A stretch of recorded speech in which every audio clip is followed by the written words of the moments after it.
What is up, Dangerous Alliance? It's me again, JT Dangerously here. Thought I'd get on today and talk about what happened this morning in Yokohama during the G1 Climax B block.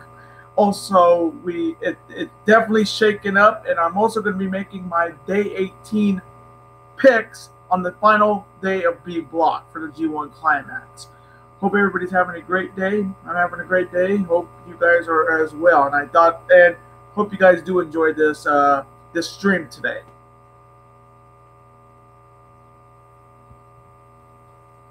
How's everybody doing today? Doing fine?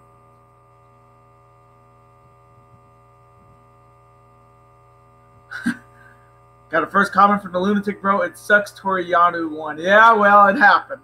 So, and I'll be the first one to say it right now. I was right. But yeah, it was what happened this morning was shocking, but it also made block be a little bit more interesting going into the final night. That is for sure. But let's talk about the matches that happened. We got Ishii defeating Juice Robinson. So there's another challenger for Juice's United States title, and that was a pretty solid match. The Yano Omega match was entertaining, to say the least, that is for sure. With a lot of interference by the Tongans, and also helping Yano beat Omega. So now Omega has two challengers for his IWGP Heavyweight Champion. Now he has Ishii. Now he has Yano, and with Omega having Ibushi on the final B block matchup, this one's going to be a really good one. Got another one with the Lunatic Bro. I was fine with Naito beating Sonata because we got an LIJ post. Yeah, that was a great moment, and especially with Hiromu's jacket being there, I thought that was a great homage to their fallen LIJ member in Hiromu. And I saw it on Twitter. He gave him the fist as well, so that was a great moment. Naito is definitely in a prime situation right now, going into the final day of B block for sure. Now from the Lunatic Bro, I thought Robinson versus Ishii was the best match. Yeah, that was actually a pretty solid match from Juice Robinson and Ishii. Once again, Ishii got another big win. He's already got a win over the Never Openweight champion, the United States champion, and the IWGP Heavyweight champion. I don't know what I wouldn't now. If we're talking MVP of the G1 Climax in B block, it's Ishii. I agree to disagree with me, guys, but the MVP for B block coming from me is Tomohiro Ishii. Second being Kenny Omega, but Ishii has been the MVP of that block. Easy. Now from Sparky, one of my great subscribers, Yano beating Kenny was one of the best booking decisions to keep the Naito hopes alive. Yeah, absolutely, because it opens the door. It absolutely opens the door for Naito. It absolutely opens it. And with Naito facing off against Zack Sabre Jr. on the final night of B block, a man that Zack Sabre Jr. tapped out in the New Japan Cup, it's going to be that final night of B block is going to be really, really going to be interesting.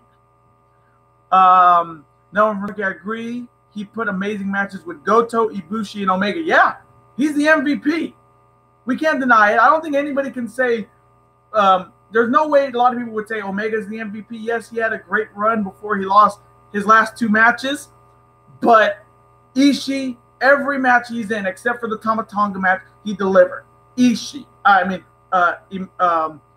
Goto, Ibushi, Omega, Juice was solid too. So yeah, coming from me, Ishii is the MVP. Ishii is the MVP of Block B, excuse me, for sure. And Philip Roberts agrees. So again, what's up, everybody? No one for the Lunatic Bro. I just hate Yano. Well, like we said yesterday in the stream, Lunatic Bro, Yano gets upsets in this G1. He beat Naito, he beat Suzuki, he beat Shinsuke Nakamura, and now you can say he's beaten Kenny Omega. But yeah, you can hate Yano all you want, but he gets results, especially in tournaments. Even though he's a trickster and he's Mr. Fair Play, he still gets wins against top guys. Now from Sparky, I blame Hangman for not giving his book. Well, that's true, but you know how Hangman is. He would kill to keep that book in his possession. And with him having Yoshihashi next in his final match of A block, his final match in A block, definitely is going to need it. Now from the Lunatic Bro, Ishii should win at least the never openweight title. Yeah, I mean, but he's got put it like this. Ishii has 3 opportunities. 3 opportunities to win a title. He can challenge the IWGP Heavyweight Champion.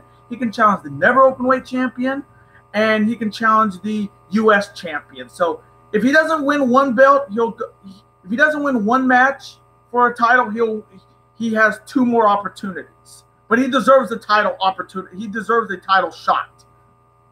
Now from Sparky, who won, Zack Sabre Jr. or Goto? Zack Sabre Jr. actually beat Goto. So he has so Zack Sabre Jr. has victories over Juice and Goto. And he did say that he wants Goto at Destruction. So that's going to be a good one. He's already said he wants Juice in San Francisco at Strong Style Unleashed, which is going to be a great show in Long Beach for sure. Lunatic Bro, Zack Sabre Jr. Yeah, that's crazy that Zack Sabre Jr. didn't beat him with a submission, and the submission that he used on Juice Robinson was called Cremation Lily. That's what the thing we were asking yesterday of what was the name of that submission Zack Sabre Jr. put on Juice to beat him. He calls it Cremation Lily, which I don't know what the meaning of it is, but that move is just hard to watch, and I'm not surprised he did tap out. But going into the final night of Block B, let's start off with the matches first. With the first matchup being champion versus champion. It's between the reigning United States champion, Juice Robinson, facing off against the reigning never openweight champion. And if you know his music, you know who I'm talking about.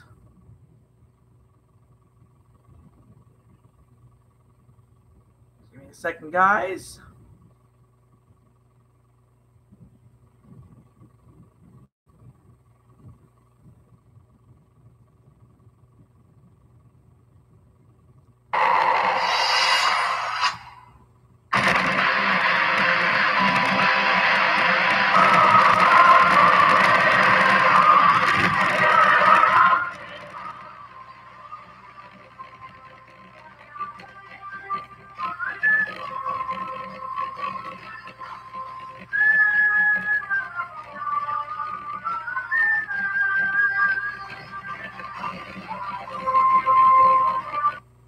And that's Hiroki Goto. Now, ironically enough, both these guys have been beaten by both Zack Sabre Jr.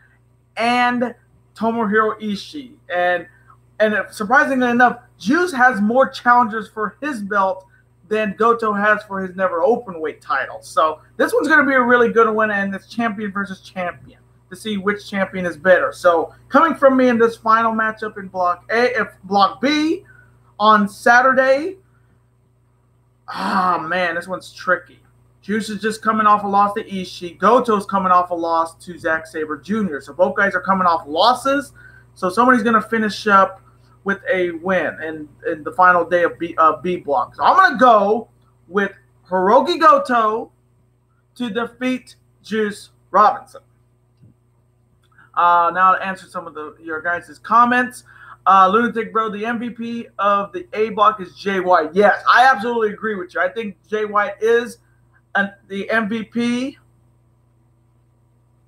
I think he is the MVP of A block. I would say a close second is Tanahashi, even though he's only lost once.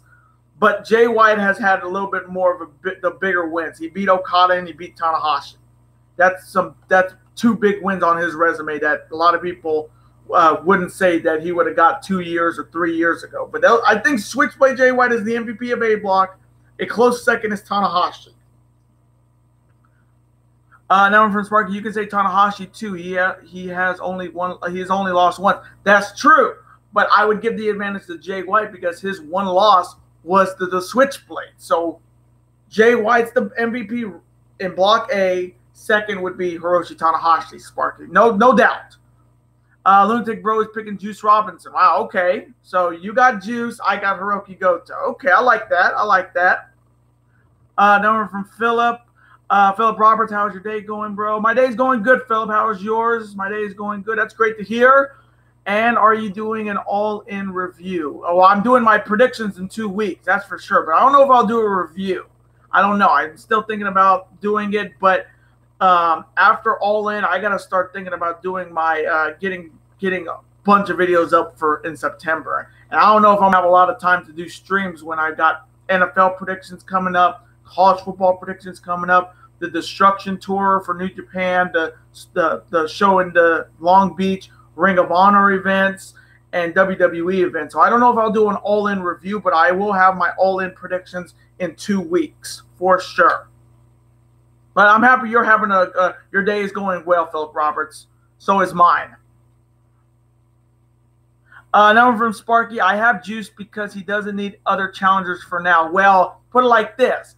If Juice wins, then he becomes a challenger for Goto. And Goto has, I think Goto has 1, 2, 3. He has 5 challengers for that Never Openweight Championship. Juice has 1, 2, 3, 4. He has 6. So one of them. Even if Goto beats Juice, Juice has way more challengers than Goto. But again, I can see Juice definitely winning for sure. Now from the Lunatic Bro, there's only 3 Destruction shows, the US show, and then King of Pro Wrestling, which I will be doing all of them.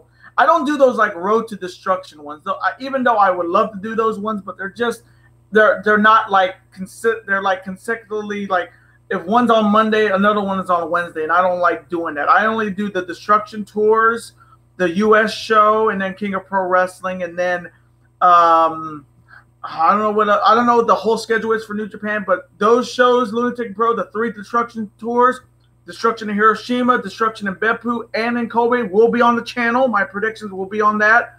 The Fighting Spirit Unleashed will be on the channel, and then of course King of Pro Wrestling will also be on the channel.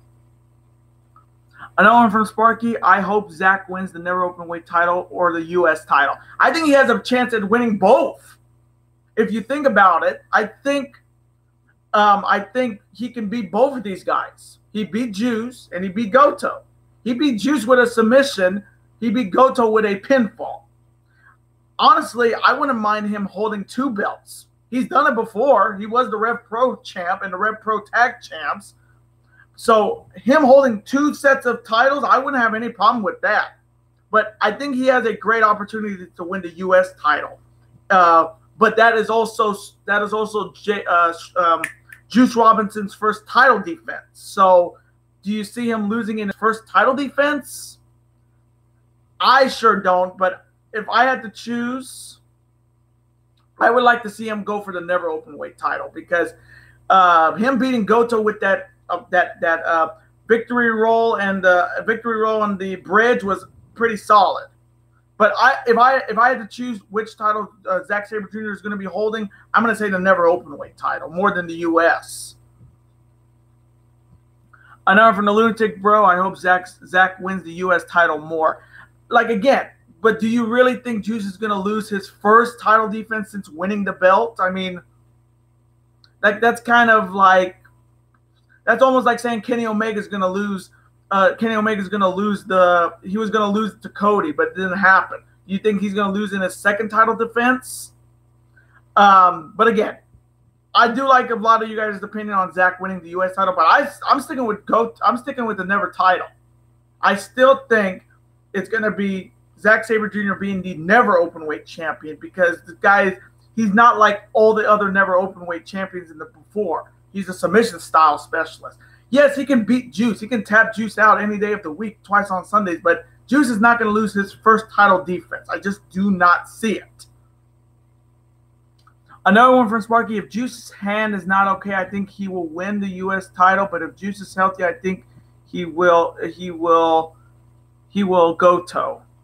Yeah, that biggest question is his hand, because if you saw that match with Ishii, he tried to use that left hand of God on Ishii's head, and I almost thought he broke his hand again because of how dense that skull of Ishii is. But again, that hand is not 100%. It's still not. They said it was like 70. It's kind of like at 70%, and he keeps using it. He's gonna make that hand even worse. But I mean, I would agree with you. If his hand is okay, I think he will win. But if Juice is healthy, I think it will be Goto.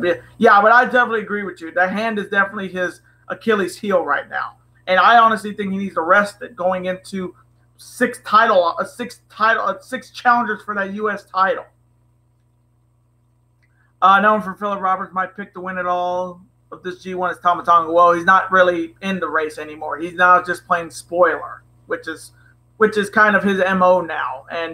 And both Sparky and Lunatic Bro just letting him know, yeah, but he can't. It's between Naito, Ibushi, and Kenny Omega. And it's kind of too late for Tama. But Tama was not all about winning the G1. He was just there to make a point, just like with Fale. Now let's get back to the matches in the final B block between the man who defeated Juice Robinson and Kenny Omega in this tournament and Hiroki Goto in this tournament, the Stone Pitbull Tomohiro Ishii facing off against Sonata. Now, man, I'm telling you, man, Ishii, like I said, is the MVP of Block B. Easy. He's beaten all three champions in his block. And Sonata's just coming off his loss to Naito this morning in Yokohama. And he's looking to finish up his second appearance in the G1. So, no, is it his third? I think it's his third. It's his third G1 in his career. So he's looking to finish up with a big-time win. So coming from me in this matchup, I'm going to go with Ishii to defeat Sonata. Another for Lunatic Bro, he's got Ishii winning, so we both have Ishii, which I definitely could fist bump on that. Another one from Sparky, I would like Tama Loa to be in it, but he would act like Tama and Fale, so I'm happy he wasn't in. Yeah, same here. But there was a lot of people that should have been in this G1 this year, especially guys like Taichi or David Finlay or somebody from international guy like Cody or Jay Lethal. But yeah, if they put Loa in, he'd just be his MO is just like Thomas and Fale. So it was better not to have him in this G1 for sure. Now, I hope you guys are enjoying the stream. If you are, definitely hit that like button or kamigoy that like button. And if you're not subscribed to the Dangerous Alliance yet, what are you waiting for? Subscribe, super kick that subscribe button, and become part of this bigger and dangerous alliance. And now the next matchup, featuring the man who beat Kenny Omega this morning in Yokohama. You have Toru Yano facing off against the leader of the Bullet Club Firing Squad, accompanied by Tonga Loa and definitely bad luck Fale. He is the bad boy Tama Tonga. Now, Ishii's just coming off a win over Kenny Omega, and I know a lot of people are not happy with that, but Yano beat Omega tonight in the G1, and with the help of the Tongans. He only won that match because of the Tongans. Let's be honest here. But a win is a win is a win. But Ishii's looking to finish up a very solid G1 this year in his 13th. And then you have Tama Tonga, who really hasn't done much. He got a huge win against Ibushi this morning. And I know one of my subscribers, Kane Game, and bet you he is definitely not going to be happy about it. But Tama Tonga did get a win. He didn't really even need the help. He beat him with a weird looking stun gun, but he got the win over Ibushi, and that definitely opened the door for Naito to win this block for sure. So coming from me in this matchup, I'm gonna go with Yano to once again upset and beat Tama Tonga. That one from the Lunatic Bro. Maybe Ospreay could move up to heavyweights division and be in next year's. I've said it. I've always said that Ospreay needs to move up to the heavyweights division. Yes, he is a great junior heavyweight, but if you put him in the G1 next year, you already know who I'm picking. you already know who I'm going to be picking to be the MVP, and that's going to be Will Ospreay. But Will Ospreay's got to stay in the juniors division, I think, this year, because being Hiromu's going to be stripped of the junior title, somebody's got to hold that mantle of junior heavyweight champion, and Ospreay is definitely a lot of people's choices to win, him or Ishimori. But yeah, if he moves up to the heavyweights division, look out for him in the G1, either next year or the year after. Known from Philip Roberts, Stone Pitbull is looking good in these matches. Oh my God, dude. His matches are insane. Like I said, Philip, he's the MVP of B Block. He's had amazing matches with Ibushi. He's had amazing matches with Omega, Goto, Juice. He is the MVP of Block B, and that is for sure. Known from the Lunatic Bro, he's picking Tama Tonga to beat Yano. Okay, so difference of opinion. I have Yano, you have Tama Tonga. Okay, I like that, Lunatic Bro.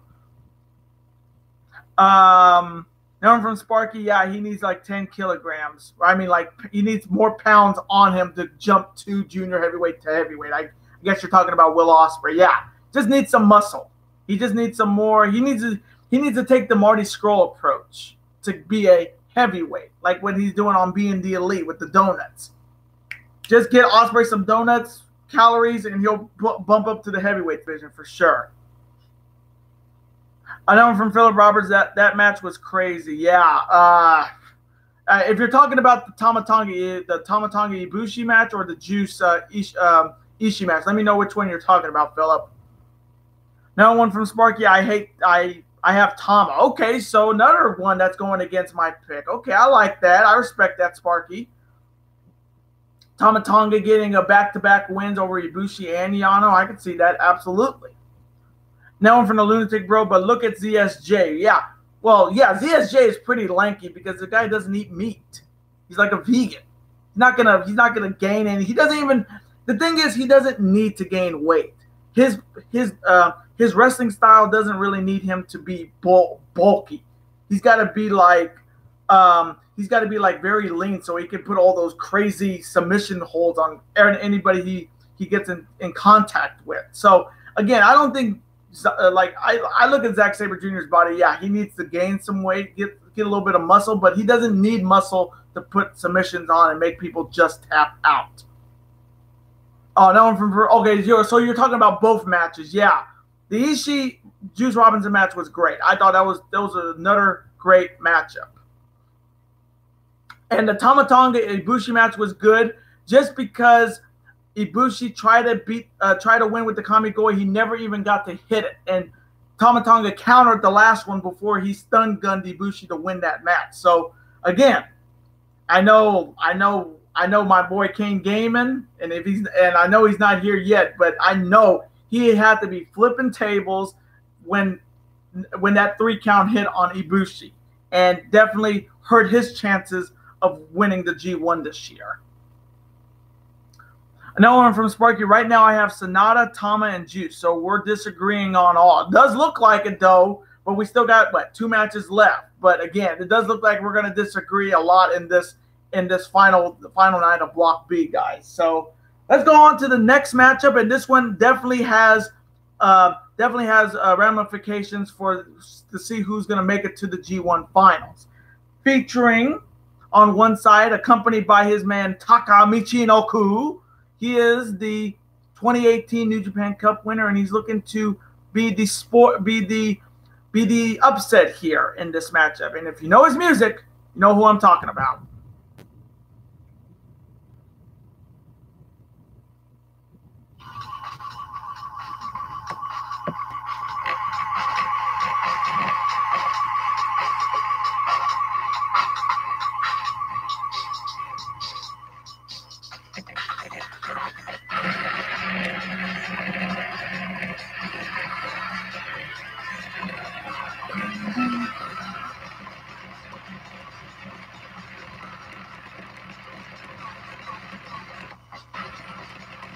He is Zack Sabre Jr.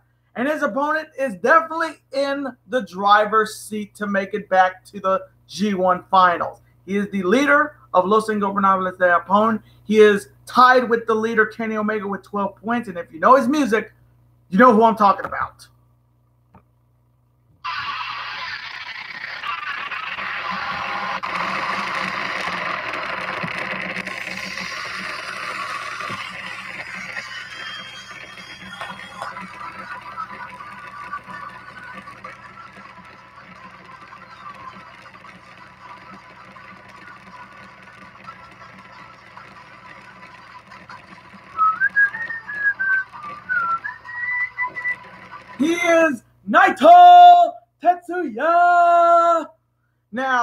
matchup is big for Tetsuya Naito. Now, here's the clinching scenario for Tetsuya Naito. Naito will win the block if he beats Zack Sabre Jr. in this match and Ibushi beats Kenny Omega. If Ibushi beats Kenny Omega in the main event and Naito beats Zack Sabre Jr., Naito will be back in the G1 finals for the second consecutive year. So there's a lot at stake in this matchup. And Zack Sabre Jr. already has a submission tap out on Naito just this year alone. If you remember the New Japan Cup, the first round matchup, Naito tapped out to Zack Sabre Jr. And lately in the G1, every person that Zack Sabre Jr. beat in the New Japan Cup have beaten him. He has lost to Ibushi. He has lost to Goto. He has lost to, and I think he's lost to Sonata. And now the only guy he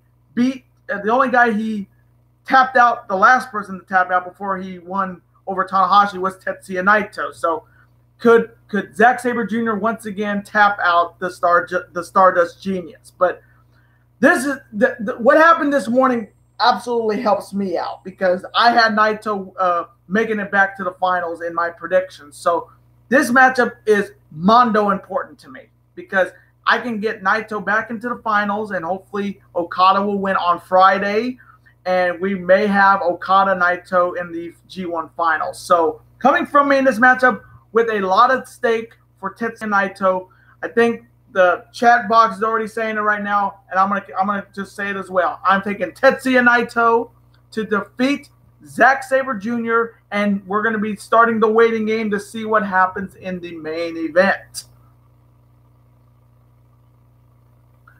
Now from Philip Roberts, and my pick to win the G1 is Stone Pitbull to win it. Well, he's not in it either. It's again Philip Roberts. There's only 3 people left in B block that can still win the block. It's Tetsuya Naito, Kenny Omega, and Kota Ibushi.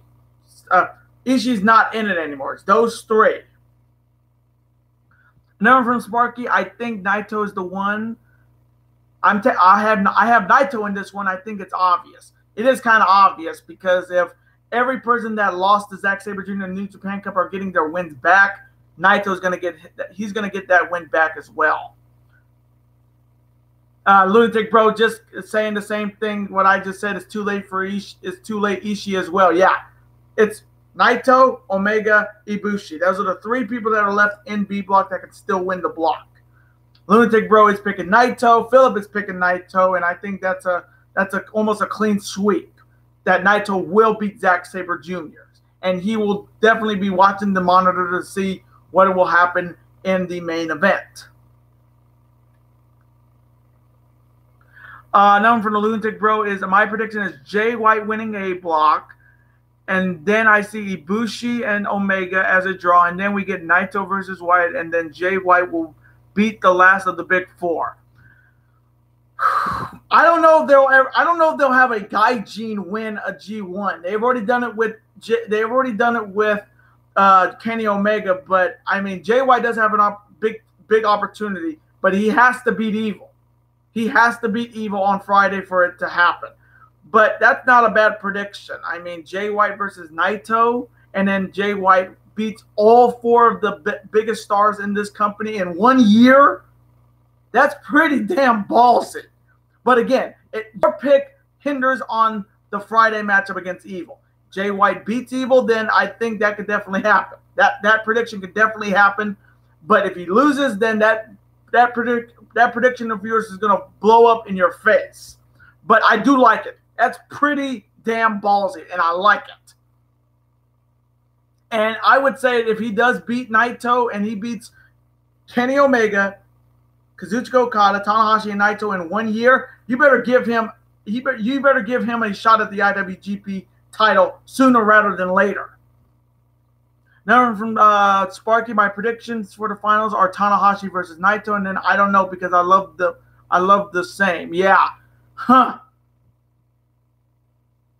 That one would be a tough pick even for you, and I know you like Naito and Tanahashi, so that would be like a complete toss-up if you had to choose one or the other. But I like your finals prediction as well. Again, my finals is Okada. My finals is Okada and Naito, the Wrestle Kingdom rematch, in which I'm taking Okada to win his third G1 in 4 years. But I like your finals pick. Let me know in the comment section what is your finals for this year's G1. I would love to see it and who you have winning the G1. We know Lunatic Bro's got Jay White winning. We know Sparky's got somebody. We just don't know who. Known for Sparky Lunatic, that's a ballsy pick. Yeah, like I said, that's a ballsy pick. That's a very ballsy pick to pick Jay White to win the G1 Climax in his first G1. That would be something. Known from Philip Roberts, Evil's in G1. Yeah, but he's not in it either. It's a 3-man race in A block. You have Tanahashi, Okada, Jay White. That's it. But Evil could play spoiler. He could definitely play spoiler in who wins A block. He may not be in it, but he has a chance to spoil it for Switchblade Jay White on Friday. Now from Lunatic Bro, it could happen. He beat the other big four. Like, who are the other big four? I mean, other than Omega, Tanahashi, Okada, and Naito, who are the other big four, Lunatic Bro? Now from Sparky, I would say Tanahashi just because I don't want to see Naito winning 2 straight years. Yeah, that's like saying Omega's not going to win it. Omega's not going to make it to 3 straight finals. That's like, it would be something to see, but it's not going to happen. Naito winning it through 2 straight years, not going to happen. So I like your pick of Tanahashi. My pick is Okada. So we both have different finals picks. Okay, Lunatic Bro. I mean beating the 3 stars in the big 4. Well, okay, okay, because he beat Omega in January, he beat Okada and Tanahashi. Those are the 3, and then Naito would be the 4th.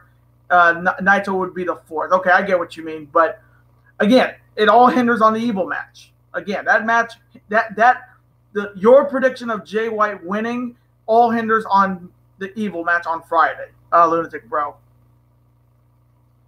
No one from Sparky, but I wish Naito wins the title. Oh, he'll win the title back. He will win the title back. We still got a couple months away till Wrestle Kingdom. He'll have an opportunity. Maybe at, I don't know, he won't get a shot at it in October. Maybe Power Struggle in November. We could get that. We could get Naito versus Omega for the IWGP title. Maybe at Power Struggle, which I wouldn't have any problem with that in November. But I think Naito will win the belt very soon. If he doesn't win the G1, he will win back the IWGP Heavyweight title. Okay, now on to the main event. 6 years in the making, folks. He is the reigning IWGP Heavyweight Champion. And if you know his music, you know who I'm talking about.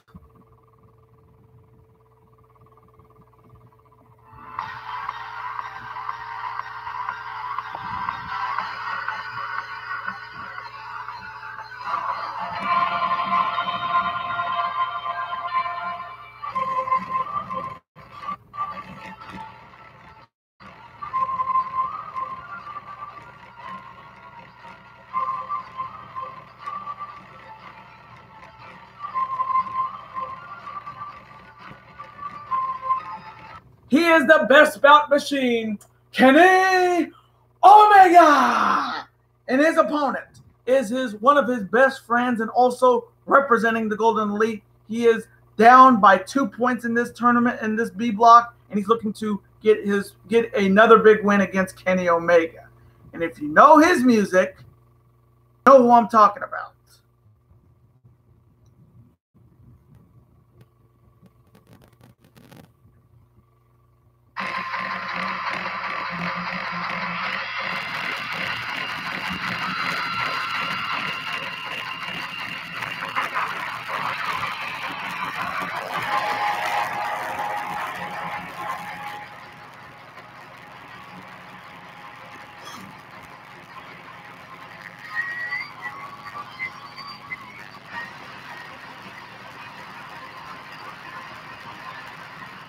Golden Star!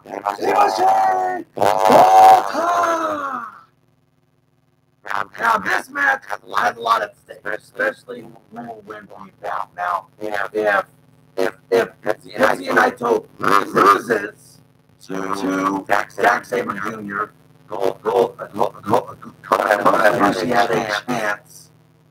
Kota Ibushi has a chance to win this block. But now Kenny Omega also has a chance, because if Kenny wins, he wins the block. It won't even matter if Naito loses. Kenny wins one match, he's in the finals for the third consecutive year. So it's a must-win for Kenny Omega if he wants to make his third G1 finals in 3 years, and it's a big match for Kota Ibushi because it's 6 years in the making in this building. I've only seen highlights of their match in the Budokan when he did that insane moonsault and got Ibushi banned from the Budokan, but 6 years in the making, and this is the main event of the final night in B block to see who will make it to Sunday's finals against whoever wins A block. So this one's going to big time matchup. So Chad Box, who do you have winning this huge matchup between Omega and Kota Ibushi? I see Philip Roberts has got Kenny Omega. Sparky's got a draw, so Naito can win the block, which I can definitely see. But this one's going to be a classic. This one's going to be a classic. And definitely could go 30 minutes. But also, yeah, but Sparky, we got to think. Ibushi wins, Naito wins wins B block. So Philip's got Omega for all of it. So you got Omega winning this and winning the G1. Okay, I like that. That's not too bad. Yeah, but it's going to come down to what happens during the Naito Zack Sabre Jr. match. If Zack Sabre Jr. beats Naito, Omega just needs to win. Ibushi just needs to win. But if Naito beats Zack Sabre Jr., if you want Naito to make it to the G1 finals, Ibushi has to beat Kenny Omega. So coming from me in this main event matchup, 6 years in the making, I don't think this match needs a winner. I honestly do not think this match needs a winner. So I'm going to go for the draw here. There's not been one draw in this G1 all of this year, and I think this is maybe the only draw we're going to get. So coming from me in this matchup, I have it being a draw. So my picks to win the final B block matches are Tomohiro Ishii, Hiroki Goto, Toru Yano, Tetsuya Naito, and the Omega Ibushi match will be a draw. So let me know who you guys have in those 5 matches on Saturday in the final B block matches. Philip Roberts also saying a draw. But I have Goto, I have Yano, I have Naito, I have a draw in the Ibushi Omega match, and I have Tomohiro Ishii. So let me know in the chat box who you have winning those 5 matches.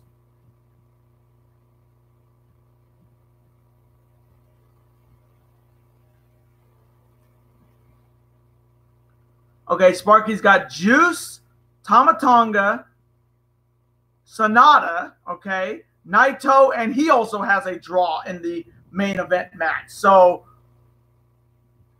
we disagree on the Juice, the Tama Tonga, the Sonata, and we both agree on the Naito and the draw. Okay, I like that. I like that, Sparky. I like those picks. Philip's got draw or Omega, which definitely could happen. But does Omega really want to win now? I don't think he really needs to win anymore. I mean, he's banged up. Let's be honest. The beatdown from Tama Tonga definitely is not going to make him 100%. And neither is Ibushi. Ibushi's not going to be at 100% either. Sparky, can you remind me of your picks for A block? Yeah, of course. Let me tell you who I have for A block on Friday.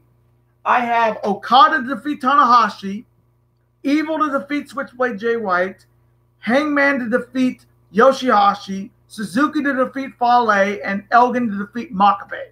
Those are my picks for A block, Sparky.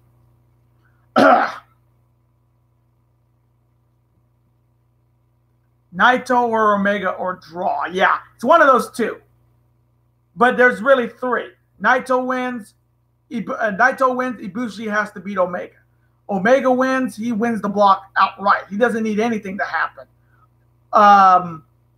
Naito loses, then Ibushi can win this block. Or Omega. But it all hinders on Naito. Naito wins, he has a chance.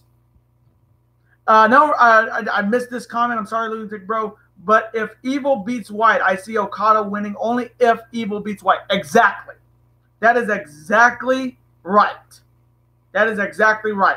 If Evil beats Jay White, Okada will win this block. That's only if Evil defeats Jay White. If Jay White beats Evil, Okada's going to be out. So it's really going to be down to Tanahashi or Switchblade Jay White.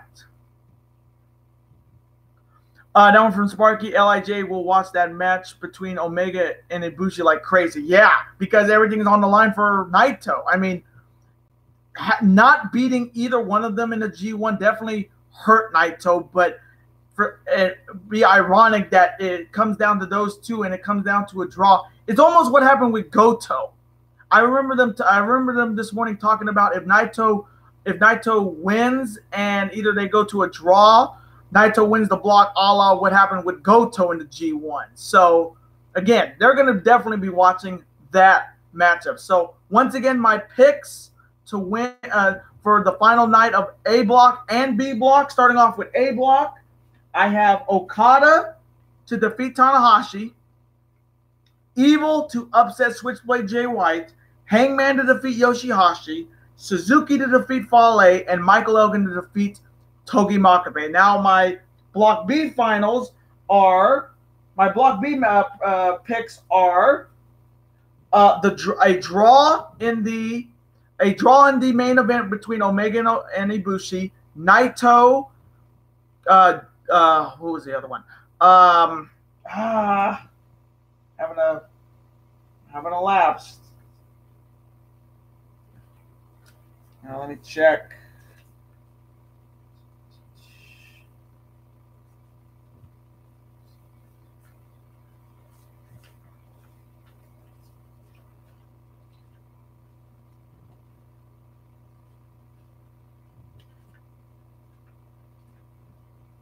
Naito's my guy. I thought he would beat Omega 100%. Yeah, same here. I thought Naito was going to beat Omega easy. That was my pick. That was my upset pick there. But again, I didn't expect him to lose that. I did expect him to lose to Ibushi, being that he beat him last year, and Ibushi needed that win back. But my B block picks for Saturday's final B block matchups are Goto to defeat. It's Goto to defeat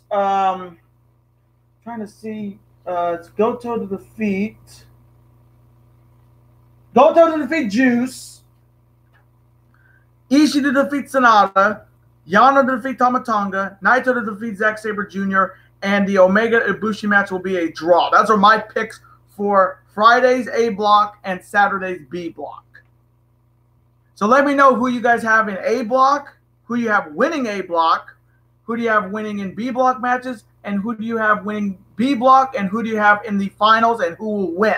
Let me know in the chat box. I know Sparky wants Tanahashi. Lunatic Bro wants Jay White. I want Kazuchi. I may be the only one that wants Okada to win, which is hilarious. I may be the only one that could be right, which wouldn't be surprising. And again, if you guys are enjoying this stream today, thank you guys for showing up. Thank you guys for showing your support on all of these streams I've been doing. Again, I know my computer sounds like a bullfrog going off, but it is an old computer. But again, thank you guys for all the support. If you have not hit that like button yet, definitely hit it. Show your support and love to the channel. And if you're not part of the Dangerous Alliance yet, definitely super kick that like button for that subscribe button, or Kamigoy that subscribe button. Become part of this bigger and dangerous alliance.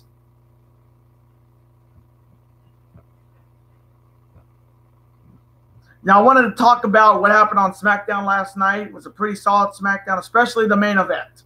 New Day and the Bar. I know Sparky was talking about this morning, and I wanted to talk about it in this video. What a war that was. to see who will face the Bludgeon Brothers at SummerSlam, and we now know it's going to be the New Day looking to make it five WWE Tag Team title reigns. So SmackDown was great last night, even though they did not add Asuka, which was good, but I'm holding my breath that it won't happen. Now from Sparky, I think Ibushi would go to knee Omega, but they will both fall down and end in the draw. Wouldn't that be almost exactly what happened with the Dominion match between Okada and Omega the first time in 2017? That would be kind of ironic, which would be pretty cool to see. But yeah, I can see that absolutely happening. But again, Sparky, we just need Ibushi to beat Omega and Naito wins the block. That's all we need. We don't need it to be a draw. We just need Ibushi to beat Kenny Omega and Naito to defeat Zack Sabre Jr. Then Naito wins the block. That's fine. I don't need a draw. I'm only going with the draw because I didn't know about the scenario for Naito to win. So I know I'm going to get that draw wrong. But if Ibushi has to beat Kenny for Naito to win this block. That's the only way this is going to work. Yeah, but SmackDown was pretty solid last night. The Miz and Daniel Bryan match is now official for SummerSlam, even though there's no stipulation to it, which I'm hoping for. But we do have that match. It is confirmed. It looks like we're going to have a mixed tag match between Selena Vega and Andrea Cien versus Lana and Rusev, with maybe Aiden English getting involved once again. SmackDown Tag Team titles, New Day versus Bludgeon Brothers is going to be good. The AJ Styles Samoa Joe thing is going to be classic. I'm just going to say it right now. That's going to be an instant classic, folks. It's going to be a classic. And surprisingly, we did not get Randy Orton being added to the United States title matchup, which I think will happen next week.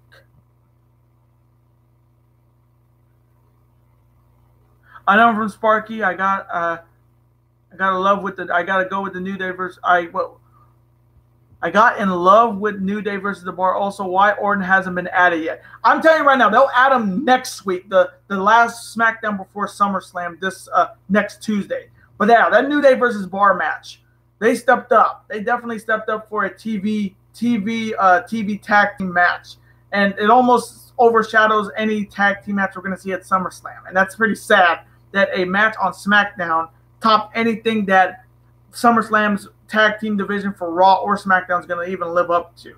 But yeah, that match was a classic. But I still don't understand why you bring the Bar in. They haven't been on television in months, and you have them lose. Like, that's kind of a mistake. I love the New Day, but the Bar just came back just to lose. Hell, they should have just stayed away from the WWE and SmackDown if they were going to just take the L there. Now from Lunatic Bro. Favorite member of Chaos, like right now or like in the past? Because right now I would say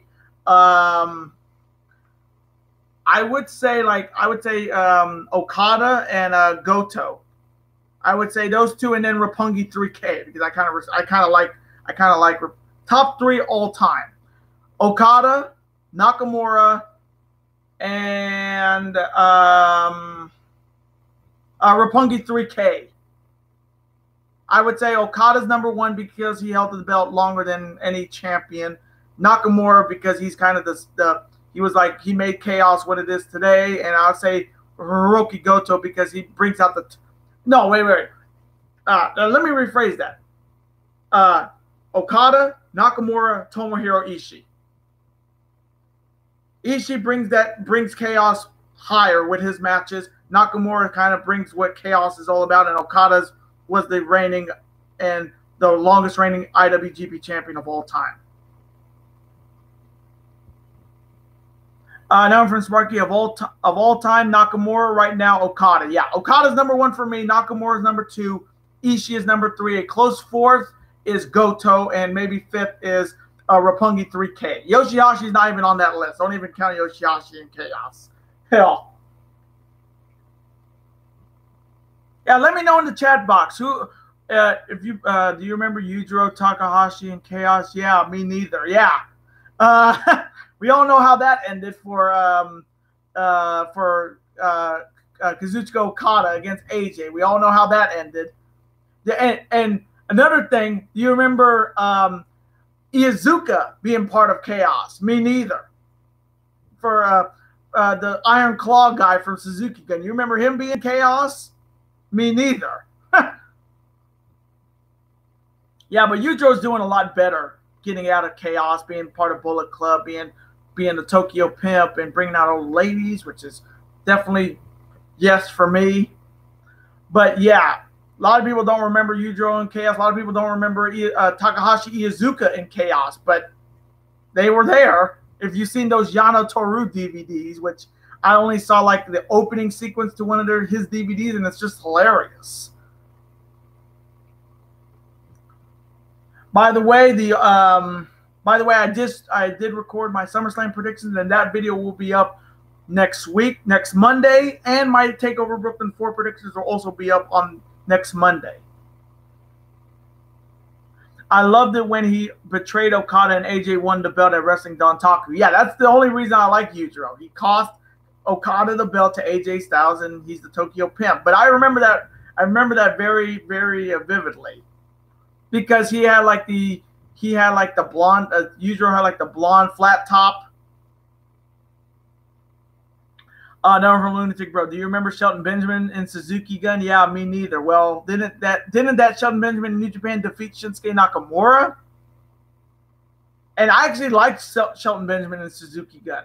He actually had an identity. Unlike now, when you don't even see him on SmackDown lately or anywhere. You don't even see him on pay-per-view anymore. He was actually relevant in Suzuki Gun. Lunatic Bro. He beat Shinsuke Nakamura in Japan. So you can't say that. True. Yeah, exactly. True. But yeah, Shelton Benjamin, and you don't have to retract the message.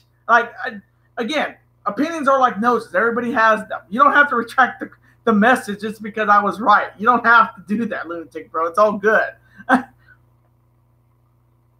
Yeah, but let me see. I'm just waiting for, like, after this G1, we got World Tag League. Let me know who you have winning right now, like early predictions of World Tag League. Who do you guys have winning World Tag League this year?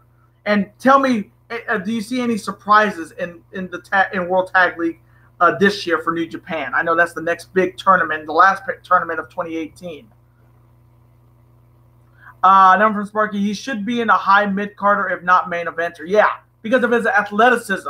He's so damn talented. He never got past the Intercontinental title, or didn't get past the U.S. or Intercontinental title. He was always never in that top spot. Number from Sparky, I don't know who's in it. Well, think about all the tag teams in wrestling right now when it comes to Ring of Honor and New Japan. Let's just make a block A, block B on who do you think. Lunatic Bro, exactly. It's the same deal. Is it like the G1 where the champions are in the tournament? Yes, the Young Bucks will be in that tournament for sure, because they're gonna look to find out who are gonna challenge them or who they're gonna automatically give a shot to. Yeah, so you're gonna guarantee the Young Bucks will be in it. I think that is for sure. The Young Bucks will be in it. I think the Briscoes are gonna be in it because the Briscoes beaten the Young Bucks at Best in the World. Let me see who else. Guerrillas of Destiny, that's for sure, and they're my pick to win the World Tag League this year. Is the Guerrillas of Destiny. Yeah, same here, Sparky. Guerrillas of Destiny versus Young Bucks. That's my finals prediction if they're on separate blocks, and I have Guerrillas of Destiny winning and then winning the belt at Wrestle Kingdom for sure. That's my bold prediction. So we have the Young Bucks. Oh, another one from Lunatic Bro. Like Sami Callihan was in last year, I see Jimmy Havoc in this. Ooh, that would be a pretty interesting match. Anybody who tags with him, maybe Juice Robinson tags with them. I mean, they were pretty talented last year with Sami Callihan and Juice Robinson. That was a pretty solid team last year. So you can put them. You can put either maybe Hangman Page and Chase Owens, because of what their record was in the G1 and tag matches. They're 6-2. Definitely, you could put them in. Yujiro and Chase in a tag team. That would be pretty good. Best friends of Chucky and Beretta. You can put them in there. Hell, you can even put Tanahashi and Elgin if you want to get really nostalgic. Just put Tanahashi and Elgin as a tag team. But another one from Sparky. But I would like Tama to be a singles wrestler because even if he doesn't admit it, he's the leader of the Fire Squad. Yeah, I'd rather see him be a single star other than a tag team wrestler. He's always known as a tag team wrestler. I really want to see him come out as a single star, and I think he'll get there. But I think they need to start off with gold, and Tama Tonga really hasn't beaten anybody that has gold right now. So I think he's just going to go back to his bread and butter, and that's the tag team titles. And to take it away from the Bullet Club Elite members like the Young Bucks, more power to them. None from Lunatic Bro, Juice and Day. Yeah, Finn Juice. There's another tag team that could be interesting in World Tag League this year. Finn Juice, for sure. Sparky, Ishii, and Yano. Yeah. Suzuki and Zack Sabre Jr. Absolutely. You can put there's like I said, there's a lot of tag teams out there that could be in World Tag League this year. It sucks that we're not going to be able to see Tenzan or Kojima. The Golden Lovers, the Golden Lovers are in World Tag League. I'm done. This is going to be maybe the best World Tag League I've seen in a while. And I thought last year's was good. Golden Lovers, that would be a shock. That would be a complete shock. Jimmy Havoc would be interesting. Juice and Finn Juice would be good with Finley and Juice. Ishii and Yano would be a great addition. That they're usually always in it. Suzuki and Zack Sabre Jr. could be a dark horse to win the block. Guerrillas of Destiny, kind of an obvious. Young Bucks, kind of an obvious. My outside tag team that could come in is the Briscoes. I think the Briscoes and the Best Friends of Chucky and Trent. Those are like my two guys I would bring outside of New Japan to be in that match. Killer Elite Squad. You can't forget the Killer Elite Squad either. We keep forgetting about the Killer Elite Squad. You got to put the Killer Elite Squad. So, let me write these down so I know. Because I bet you this is what's going to be the World Tag League. You got the Guerrillas of Destiny. You got the Young Bucks. You got the KES. You got Suzuki and Zack Sabre Jr. You got the Briscoes. Motor City Machine Guns, Shelly retired, so Lunatic Bro, so I don't think that's going to happen. I wish it could, but with Alex Shelley retiring from pro wrestling, Saban is doing his singles thing. Briscoes, Best Friends, Finn Juice. I'd say Paige and Chase, which I would be down with. Now one from Sparky. Well, Fale can be the singles wrestler, so okay, yeah. He's really think about this. Fale is really the founding father of Bullet Club. He was there before, I think, either Tonga Loa or Tama Tonga. He's been there since the beginning when Devitt was in. So if Fale is the single star, I'm fine with that. I mean, he's a former Intercontinental Champion. So I would rather have him, who has experience with holding gold, singles gold, be the single star, and Loa and Tama Tonga be the tag team stars, Bone Soldier being the junior heavyweight star, and maybe another member. Let's think of some other tag teams for World Tag League, and this is just us thinking off the top of our heads. Who else? Yeah, I got the Golden Lovers. That was the other surprise that could be a really interesting one. Young Bucks, Killer Elite Squad, yes. Golden Lovers, that would be crazy, Philip. That would be insane if that actually happened. But right now, I'm writing all these World Tag League, all your guys' teams and who I think is going to be in World Tag League, and just watch when we get to the announcements of them that most of these ones are going to be right. So we got the Guerrillas of Destiny, who I'm picking to win the block. Okada and Gato. Nah, I don't know about that. Okada and Gato, really? Well, they did challenge for. Oh man. Okay, Lunatic Bro, I'm gonna write that one down. Okada and I'll write that down because that kind of makes sense. They need a chaos in this the World Tag League. So we got the Guerrillas of Destiny, who I think will win the tournament. The Young Bucks will make it to the finals. KES, Suzuki and Zack Sabre Jr., the outside team, the Briscoes, outside team, the Best Friends, Finjuice, Paige and Chase, the Golden Lovers, and Okada and Goto. So it's not too bad of a World Tag League if we get all of those names in it. Yeah, but this is going to be really fun though. It's going to be fun. It's going to be a fun September, October, November. It's going to be a fun 4 months. Oh, I said Gato. Oh, why Gato? Like that's like you're eating pins. Why did you say Gato? You could have just went with Goto. Goto makes more sense. Gato just takes the pins. Another one from Sparky. I agree with you. God versus the Young Bucks, with God winning and then winning the belts. Yeah, I think that's kind of a no-brainer. That's absolutely kind of a no-brainer there. That's obviously going to be the finals. And at Wrestle Kingdom, God will regain the tag team belts. And the Young Bucks may be going to Orlando. If you watch Being the Elite this past week, I mean, they were in Orlando and they were saying, "Oh, we love being in Orlando." Then they were at Full Sail University, which is crazy. But yeah, but Lunatic Bro, if Gato and Okada would work, but Gato would always take the pin.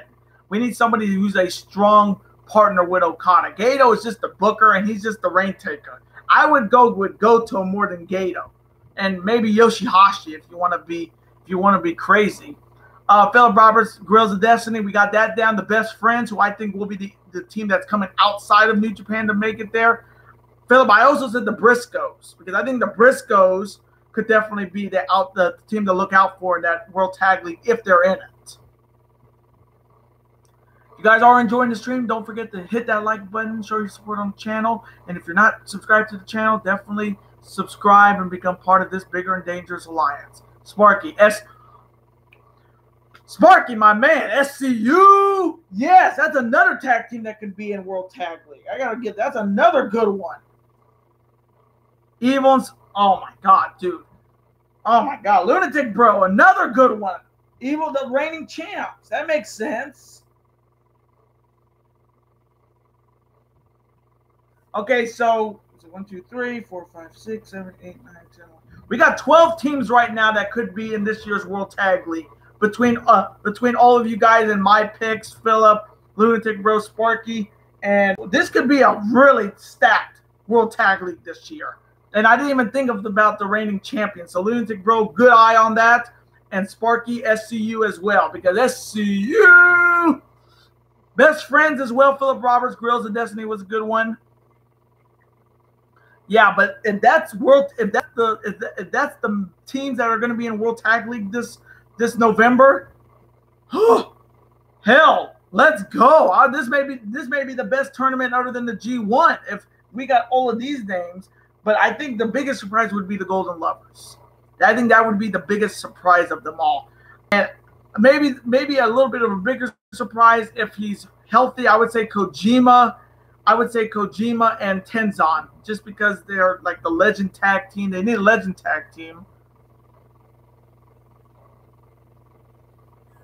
Another from Lunatic Bro. It should be Kazarian and Sky to represent SCU. And Sparky reminds us this is the worst tournament I have ever been in. Straight to God, man. SCU is the shit. SCU is going to be the shit. But I would actually like to see Danielson and Kazarian be the team representing SCU, because they are the greatest tag team in the business and former Ring of Honor and TNA World Tag Champs. But Kazarian and Sky will tag team against the Briscoes at All In 0 Hour, live and free on WGN America. So we could see a little bit of a teamwork between Kazarian and Scorpio Sky against the Briscoes. But yes, Sparky, that is the greatest line they have ever said on Being the Elite. Every week they're on. Just every time they go to SCU, I always look at Scorpio Sky. Well, do your thing. This is the worst town we have ever been in. But yeah, SCU is so over. It works. and being part of California, not being part of Southern Cal, we're like in the middle of Southern California. So I'm like in the middle of SCU. But yeah, if you live in the Southern California area, like Anaheim or San Francisco, definitely hit the chat box with the SCU for sure. Hope everybody is having a great Wednesday. Another hot day in California. Once again, it does not stop for sure. But I hope everybody is having a great Wednesday. We're almost finished with the week. We got NXT tonight with Aleister Black versus Johnny Gargano. Well, we don't know. Again, we don't know what the situation was with Aleister Black. We're going to see Keith Lee in his debut. We also got Lucha Underground tonight. We got Lucha Underground tonight. And then we got Impact on Thursday. We also got we also got a huge matchup for All In. Now, I'm going to have that video up in 2 weeks, but we'll have to announce Jay Lethal will defend the Ring of Honor World title against the winner of that Battle Royal in the first hour of All In, which is going to be good. Another one from Sparky. I live in dude, Sparky, you live in Chicago? Hell, you lucky son of a bitch. That's like one of my favorite wrestling cities because they always step it up. Now from Lunatic Bro, I don't see it, so don't put it on there. But Hurricane and Delirious. Hurricane and Delirious. Well, hey, I wouldn't be surprised. I would not be surprised they put Hurricane and Delirious in World Tag League. But I definitely don't expect the unexpected for sure. Another one from Philip Roberts, it would be crazy to see the Hardys. Yeah, but being there and being in WWE it's very, very slim, like anorexic thin that they can make it to World Tag League. I really do doubt it. I went to NXT TakeOver Chicago, but not on Money in the Bank. I couldn't buy tickets to all in on Lucky. Yeah, damn it. I know they sold out real quick, didn't they? I would think they sold out already for All In. But again, you're going to get if you are seeing All In, definitely if you have Honor Club or Fight TV, that's going to be live on pay-per-view. But you're going to get the first hour of All In free if you have WGN America. So if you have cable, you have WGN America, first hour of All In at All In 0 Hour, that will be free. And then if you have the Fight TV app or Honor Club, you'll be able to watch the full pay-per-view that same day.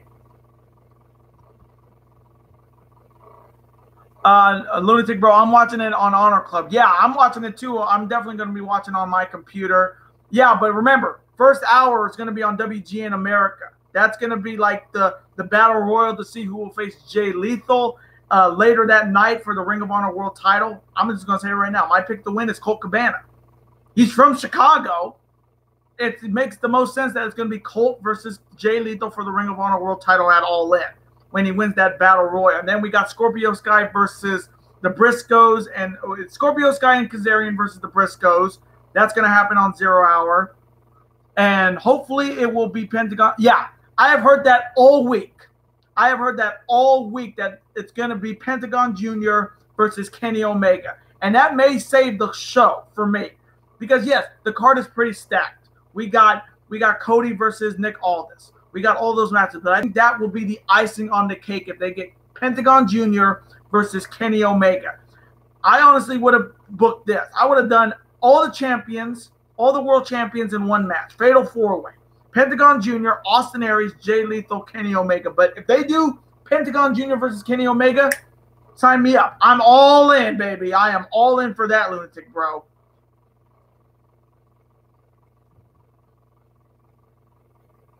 I bet you, Sparky, those tickets for All In got to have been expensive. They had to be expensive in that Sears Center in Chicago. And hopefully they will announce that Pentagon Jr. versus Kenny Omega. I bet you next week on Being the Elite. I have a funny feeling they always do that. Never from Sparky, James Ellsworth and Gil. Oh, my God.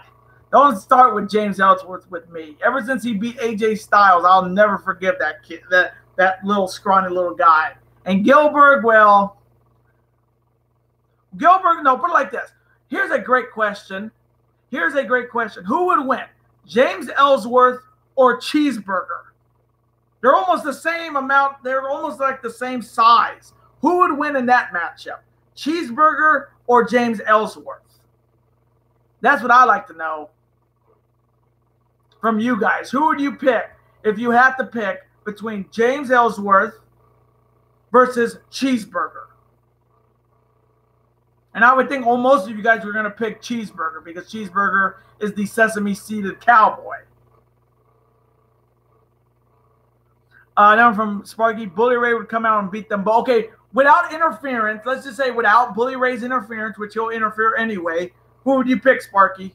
James Ellsworth or Cheeseburger?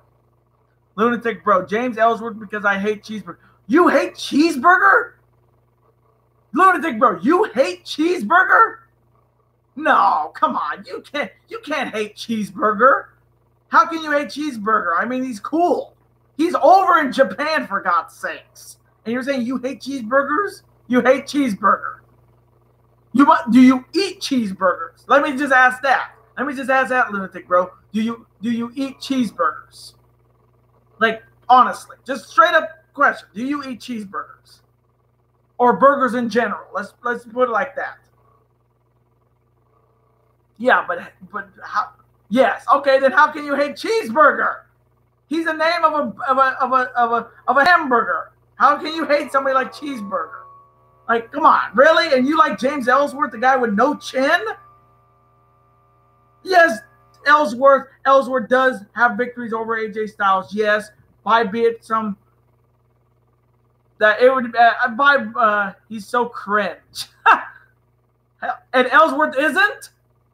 And Ellsworth's not cringe with that stupid wink? Like, but okay, I can respect that. Again, opinions are like noses. Everybody has them. Number from Sparky, Cheeseburger. Yeah, that's kind of obvious with the Shote. Philip Roberts with neither. They both suck. Well, I'm just saying that as a hypothetical question because everybody seems to like James Ellsworth, and a lot of people in New Japan like, a lot of people in New Japan and Ring of Honor like Cheeseburger. So, I mean, I can understand them neither, but we'll put it like this. You say Roman Reigns is better than James Ellsworth? No, from Philip Roberts, it would be crazy to see Team 3D. That would be a surprise, but I doubt it will happen. But I would be down for that. But already with these names in World Tag League that we got, World Tag League could live up to even the G1 this year. Easy. Now from Lunatic Bro, Ellsworth is cringe, but I like Ellsworth more. Okay, I can respect that. That's your opinion. I respect it. But again, okay, give me some like we just did this whole Ellsworth versus Cheeseburger. Give me another matchup that would be good on paper, but it would be shit. That would be a good one to chat about. Like Roman Reigns versus Punisher Martinez or something like that. And I think we all know who we're going to pick between Punishment Martinez and Roman Reigns.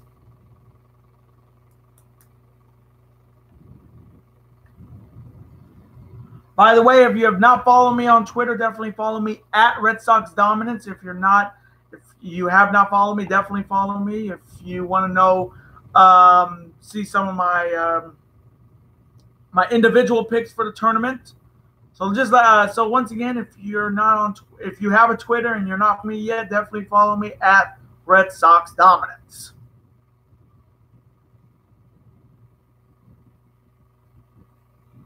Give a congratulations to Renee Young. She's going to be commenting she's going to be a commentator for the second ever Mae Young Classic, which is going to be I think the taping starts this next week. So I'm very, very excited to hear Renee Young commentate. It's going to be good to see Beth Phoenix commentate. Cole's going to be in the middle of that. But I'm already going to say this. I'm going to already say this right now because I'm not going to be doing the Mae Young Classic. I'm going to tell you right now who I'm picking to make it to the finals.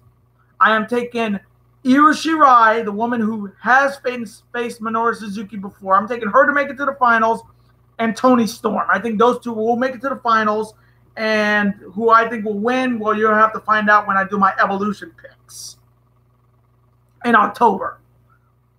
Lunatic Bro, Reigns versus Nicholas. That would be more of who's more over, Nicholas or Roman Reigns. But I would go Nicholas when it comes to like crowd reaction, Nicholas. Wrestling ability, Nicholas. Now from Philip Roberts, James Ellsworth is in GTS Wrestling. Well, what is GTS Wrestling? Go to sleep wrestling or something?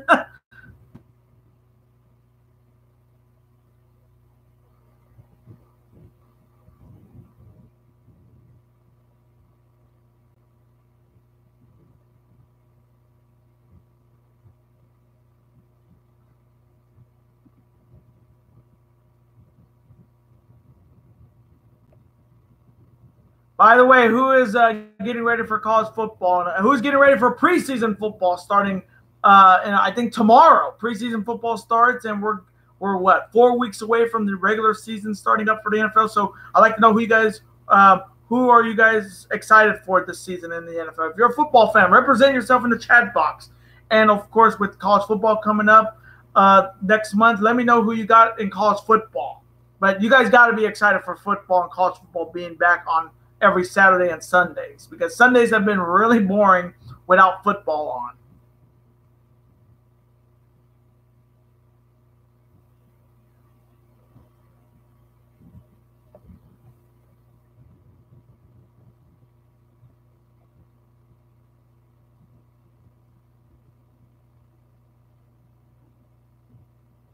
Who would win in it? Oh, I don't know if I can even answer that, Lunatic Bro. I don't know if I can even answer that.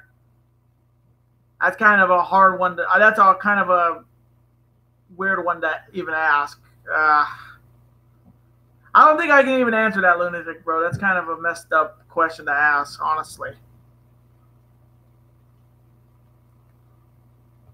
And I did just hear that Ring of Honor will be back in Columbus.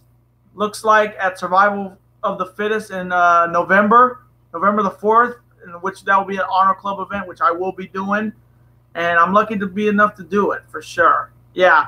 Thanks, Lunatic Bro. I thought that was just a very kind of an inappropriate question to ask. I mean, but again, sorry, I didn't. NXT going to Fox. Sorry. NXT going to Fox. Thoughts? I like it because because having SmackDown on regular television is good for me because, again, I don't have cable. Like, I watch Raw off a stream. But to have have SmackDown on regular television again, not Raw, SmackDown being back on regular TV again, since like the My Network TV and the UPN, it's good for me as a wrestling fan. But NXT going to Fox, or is it Fox Sports 1 or just Fox, Sparky? Because I heard Fox Sports 1, and I don't have Fox Sports 1. But NXT to Fox Sports 1 works, absolutely. SmackDown to Fox works, absolutely. USA having Raw, like that. That one from Philip Roberts, Reigns. Yeah, Reigns over Nicholas. Really? When it comes to crowd reaction, I doubt that. Nicholas was pretty over. Another one from the Lunatic Bro. I want them to be back at Royal Oak. Okay, Royal Oaks, Michigan, right? I know that the last time they were there was at, wasn't it War of the Worlds early this year? I would think it was in Royal Oak. Correct me if I'm wrong, Lunatic Bro. Didn't they do that for War of the Worlds or either Global Wars? One of those two. It's either Global Wars or War of the Worlds. Let me know. Yeah, it was yeah. Okay, and then it said Philip Roberts, go to YouTube and type in GTS Wrestling. It's an indie promotion. Oh, okay, so that's what it is. Right, speak, but not, so I know what it is. I know what, isn't he still like the intergender champion? Like he fights women, like with his two hands and his no chin. Yeah, but I'm surprised, and I did hear that Global Wars is going to be in Maine, like the first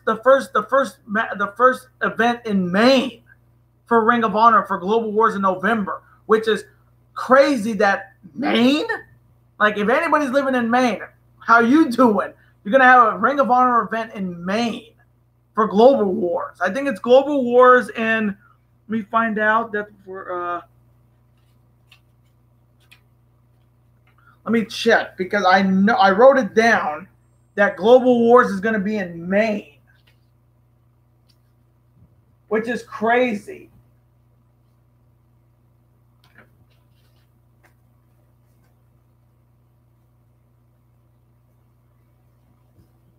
Global Wars, November the 7th in Lowell, Maine, Lewistown, Maine, which is whoa, like Maine, which is going to be cool to see. Okay, another one from Sparky. And also another strike from Tama. He posted a photo on Instagram and someone said, please go to WWE. And he said, first, I don't want to get buried. Second, if I go, I would kick the big dog out and Vince wouldn't like that. Oh my God. Oh my God, dude. Tama Tonga, like his shirt said in the G1 this morning, 0 fucks given. God, Tama Tonga is money on Instagram and social media. Oh my God, that's so perfect. I swear to God, Tama Tonga, I don't care. I don't care if he doesn't win a match in a year. This dude is going to be money on the mic and in social media. This guy is money. When is World Tag League? Let me find out. Lunatic Bro. I know it is World Tag League. I know it starts in November. And it ends in December. But let me give you the exact date. Let me give you the exact date of World Tag League.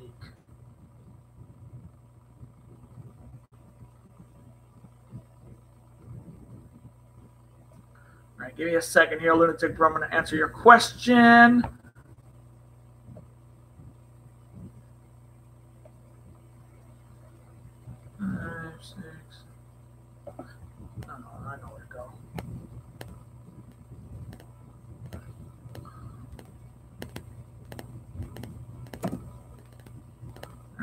World Tag League.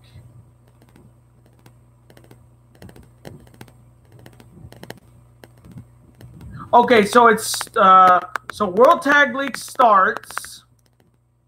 World Tag League starts on November 17th, Lunatic Bro, and it ends on looks like December the 9th, I think. But it starts November 17th. That's when it starts. That's when World Tag League starts. Yeah, there you go. You're welcome. I gotta ask, how do you do those things on a? How do you do that? Like, how do you do the? Like, I always see it, Sparky. I see it a lot in the New Japan stuff. They put the too sweet. How do you do that? How do you do that on those comments? Do you just put that little like this and just put like too sweet or something? How does that work? How does that thing work with the, like, you can put like doing this on a comment or a thumbs up? How do you do that? I'm gonna try this.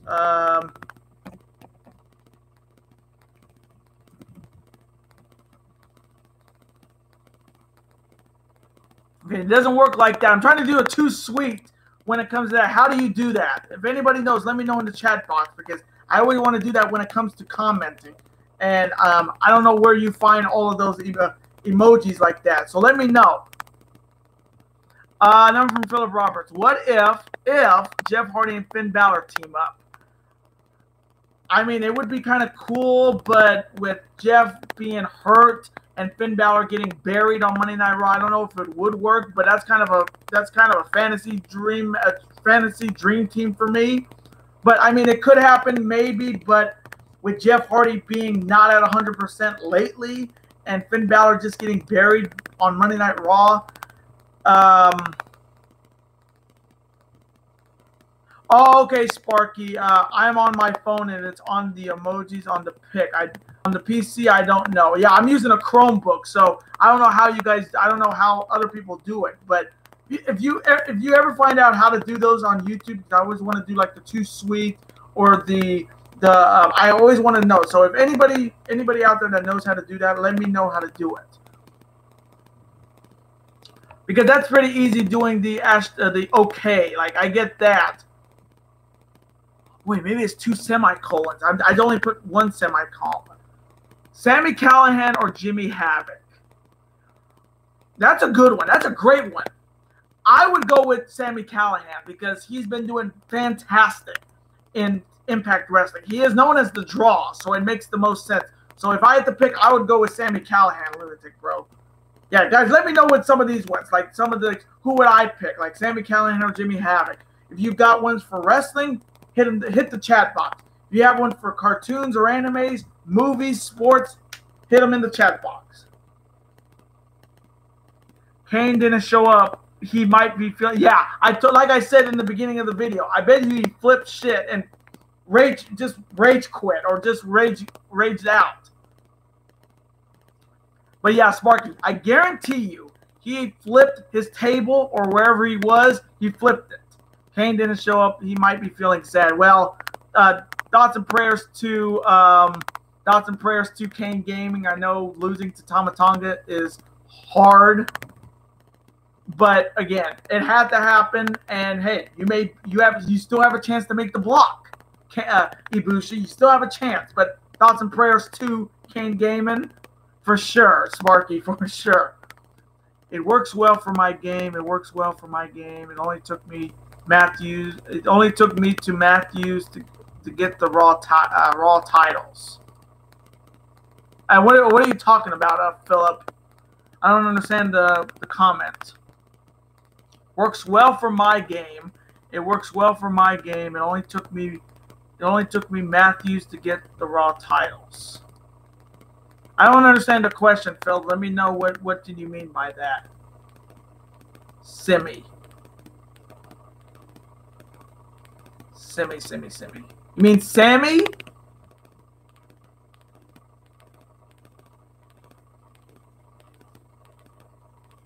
Simi. I don't know what Simi is. Sorry to say that. All right, let me get right back to you. Lunatic Bro, Doc from TNA or Festus? Doc. Oh, Luke Gallows. Luke Gallows or Festus? Well, I'd say Luke Gallows. Doc was pretty solid in TNA. I can't deny that. Doc was pretty solid. Festus was a joke. Festus was a complete joke. And that was maybe the stupidest thing I saw in WWE at that time. So for me, it's Doc from TNA. Then from Sparky, Austin Aries or Eddie Edwards? Oh, I'm always down for Austin Aries. Eddie Edwards, like now, more, what is that word? He's more, what's the word? He is more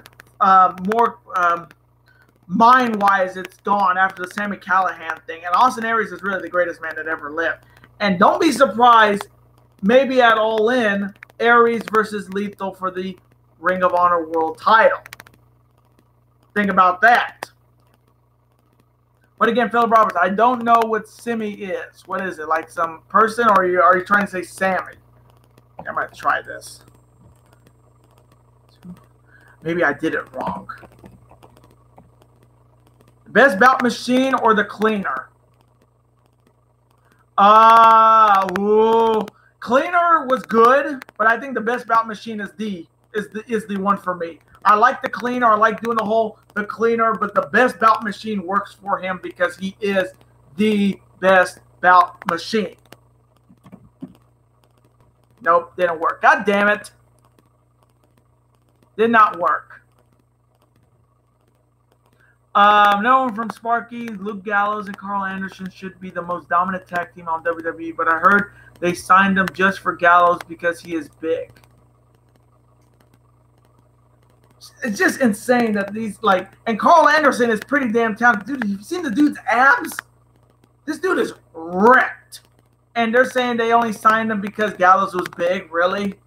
Multiple-time tag team champions in New Japan, and you're saying that you only signed him because he was big. Okay, here's a good one from the Lunatic Bro. Heel or face Shelton Benjamin?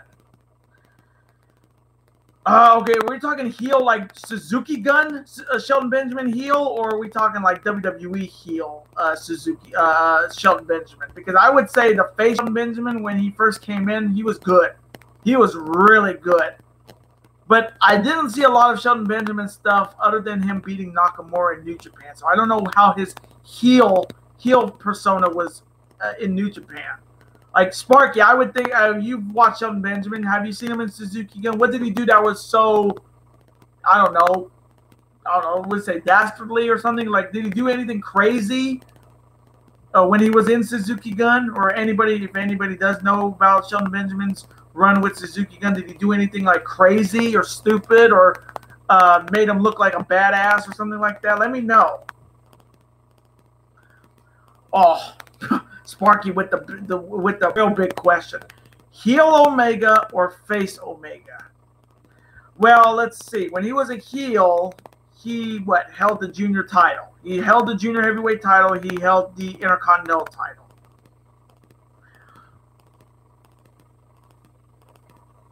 I would go with face Omega. I think he's getting more recognition for his stuff as a face than he did ever as a heel. Yeah. He was the Intercontinental Champion as a heel. He was the IWGP Junior Heavyweight Champion as a heel. But with now him being a face, he was the first ever U.S. champ and the IWGP Heavyweight Champion. For me, the face Omega is a lot better than the heel Omega. Even though I love the heel Omega look with the whole, slouching with the sunglasses at Wrestle Kingdom like that. I like that badass look. But Kenny Omega face is 10 times better. Oh, okay, so that's what you meant. I put Finn and Jeff Hardy in a team and it only took 2 matches to get a Raw Tag Team titles on my 2K game. And sorry for my phone autocorrect. Okay, no worries, Philip Roberts. I didn't get what you were meaning. But if it happens on the game, I bet you it'll happen in real life. I guarantee it. Because if it happened in the game, because I remember I played SmackDown vs. Raw 2010. I made Miz and R-Truth when they were tag teaming like in early 2011. And then in the game, Miz turned on R-Truth. And that was a week before Miz turned on R-Truth in real life. So anything that happens on the game will sometimes happen in the real WWE, which is kind of hilarious because when that happened, when Miz turned on R-Truth on my side of the video game, and then a couple weeks later, Miz turned on R-Truth on Monday Night Raw, I was like, whoa, like, are you kidding me? That just happened on SmackDown vs. Raw 2010 on my side. Like, it could definitely happen. As long as they put Finn and Jeff Hardy on one brand and hopefully it'll be SmackDown, I can definitely see it. But Jeff Hardy's got to rest. Jeff Hardy's got to heal that body. I'm surprised they even gave him a U.S. title opportunity. This dude is nowhere near 100%. Lunatic Bro with a really good one. Chaos or Los Ingobernables de Japón? That is a good one. But I would go with LIJ, honestly, because I like the Tranquilo style of Naito. I love Evil. I love Sonata. I love Bushi and Hiromu. There's not really a weak link in LIJ, other than Bushi, but Bushi is talented. It's pretty talented. He was a former, and all of them have been all of them have been champions. On the Chaos side, you have Okada, you have Goto, you have Roppongi 3K, Ishii, Yano, Yoshihashi. That kind of sways my pick to go with Los Ingobernables de Japón because I like LIJ. Now from Sparky, LIJ because of Naito and Sonata. That autocorrect, you got Lig because of Naito and Sonata. LIJ, but yeah, for me, LIJ because of Naito, Evil, Hiromu, Bushi, and Sonata for me. Again, hope you guys are enjoying the stream today. Going in going over an hour once again. So again, thank you guys for showing up as always. showing your support on the channel. Thank you guys for hitting that like button, supporting the channel through all of this, through all of these streams. Again, thank you guys so very much for all the support on these videos. Again, I cannot say thank you enough. Thank you for a fantastic month of August on the channel. Oh, this one's a good one. Lunatic Bro, heel chaos or heel Bullet Club. Now, I'll be honest with you. I never saw the heel chaos side, so it's hard to say. It's hard to say I know about it. I know about the heel Bullet Club because I watched the AJ era and I watched the Kenny Omega era. So just because I don't know a lot about what the Chaos heel team did, I got to go with the heel Bullet Club because I never saw what Chaos does a heel faction in New Japan because I've only been watching New Japan for around 2 years, since 2016. So I can't really tell you what I know about the Chaos heel team, Lunatic Bro, but I would go with the Bullet Club as a heel. Yeah, did Randy Orton try to rip off Jeff Hardy's ear? Yeah, that was like the night after he lost the belt at Extreme Rules.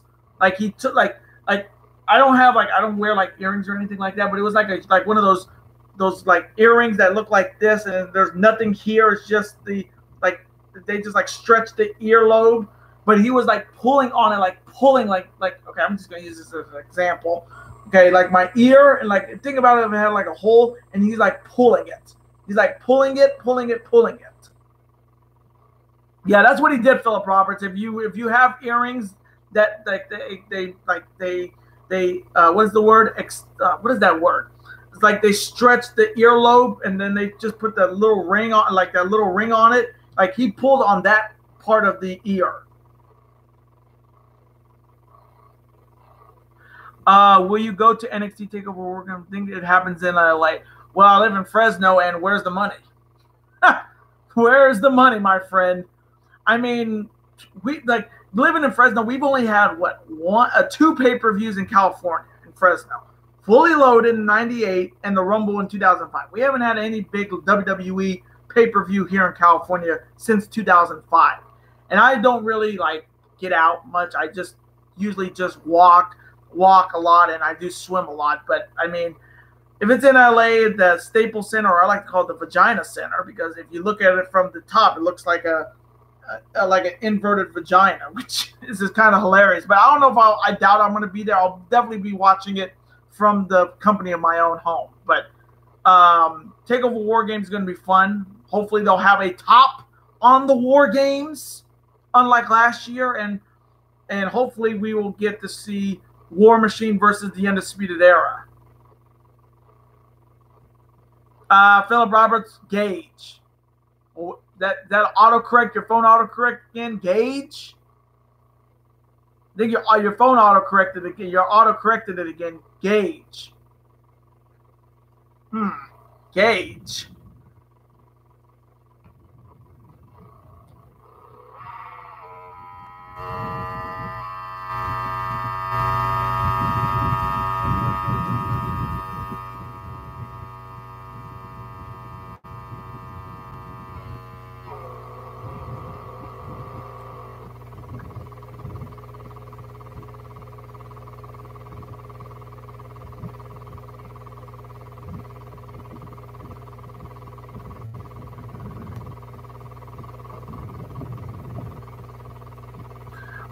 By the way, if you're any NBA fans out there, LeBron James will make his debut with the Lakers on October 18th.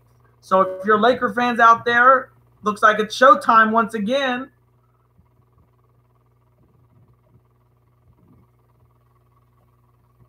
So remember, October 18th on TNT, LeBron James will make his Lakers debut. Now I know some Laker fans are out there that are gotta be happy for your team to get in, to actually be relevant again. Okay, here's a good one. Bullet Club Elite or Bullet Club OGs? I think this is a no-brainer. This is a no-brainer for me. Wherever Omega is, I'm always going to be part of it because Omega is one of my favorite wrestlers. As much as I respect the Bullet Club OGs, I'm part of the Bullet Club Elite. All the way, 100%.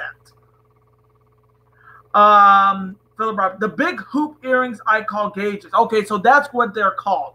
But he pulled it. That's what Randy Orton pulled it from Jeff, and Jeff wears those gauge earrings, and he was pulling at the hole, and he was like pulling the hell out of it, almost like he was gonna rip the skin off of that hole. But that's what they're called, gauges. Okay, I got you. Again, somebody who doesn't like wear earrings. But yeah, Lunatic Bro, I'm all for Bullet Club Elite. Bullet Club OGs, I got a lot of respect for, being that they've been there since the Balor and the Devitt years and the Styles years. But Kenny Omega is the undisputed leader of Bullet Club. When you have a big family like Cody, Hangman, Marty Scurll, the Young Bucks, Yujiro, and Chase Owens, I would rather go with them than a bunch of guys who attack you from behind.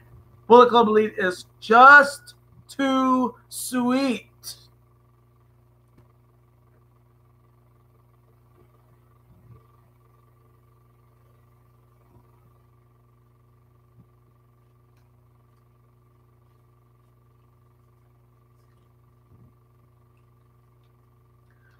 Okay, here's a good one. None from Lunatic Bro. Zack Sabre Jr. or Minoru Suzuki?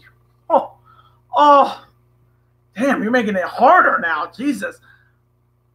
I would go with Minoru Suzuki. He's been wrestling a lot longer, and when you're getting trained by Antonio Inoki, and he's been in the wrestling business for 30 years, and he looks like he doesn't really age at all. And really, he has the best hairstyle I've ever seen, with the lining, and when he had the mohawk before he got a shave.